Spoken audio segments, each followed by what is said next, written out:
I can't virtualize a new hairdo, but I can style a wig. Welcome to part 2 of my making of Yumi from Code Lyoko, and today we're going to be tackling the wig.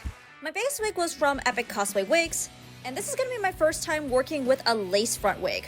If you don't know what a lace front wig is, it has a special netting in the front that gives the appearance of a more natural hairline compared to a regular wig. Alright, let's pop us on the wig head and get started. The first thing that I did was straighten the entire wig out, because Yumi needs bone straight hair. And then I sectioned off a few strands of hair in the front, gave it a bit of a crimp, and then began trimming it.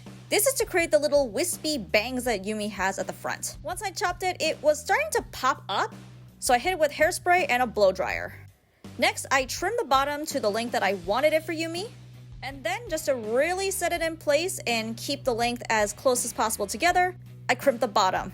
I then added more crimping to the top where I'm going to be pulling it up into the ponytail, which I did by gathering it in sections and then securing it with zip ties.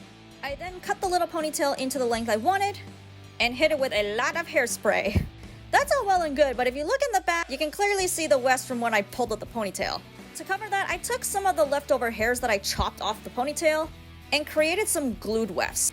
I spread tacky glue on freezer paper, brushed out a small section of wig hair, laid it over the glue, and then hit it with even more tacky glue, using a brush to coat it as evenly as possible. Once they were fully dry, I trimmed it to leave as little glue residue as possible, and then I glued it on with hot glue. And off camera, I used a crimper to smooth out the edges. Now to cover up the glue stains, I tried a variety of things using like marker, even makeup, and I don't really know. You guys tell me. It looks fine from a distance, but in certain light, you can definitely see it. The last thing I did was tie off the ribbon to cover the zip ties. And after that, I finally trimmed the lace front using pinking shears. And with that, my Yumi wig was done. Normally, you need to glue down the lace front, but I didn't do it here just because I wanted to check to see how this would look. I'm overall very happy with how this wig turned out, and I can't wait to wear it fully set and with the rest of the cosplay. Stay tuned for the next part. After I posted my Yumi wig video, a few of you guys gave me some tips on how I can fix this hairline. So welcome to part 2.5 of Yumi, I guess? Okay, let's fix this wig. To combat the weird glue residue thing I had last time, this commenter suggests I use clear tacky glue instead of regular tacky glue.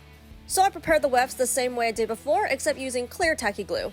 Spreading the glue on freezer paper, and I have to say, the change seemed subtle, but better. Now to install them.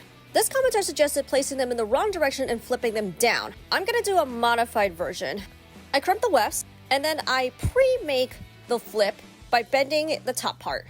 I put it on the wig with hot glue, and if I still had any flyaways sticking up, I fixed it with more crimping, hairspray, and a blow dryer. And with that, the new part is done. So yeah, let me know how I did. See you next time.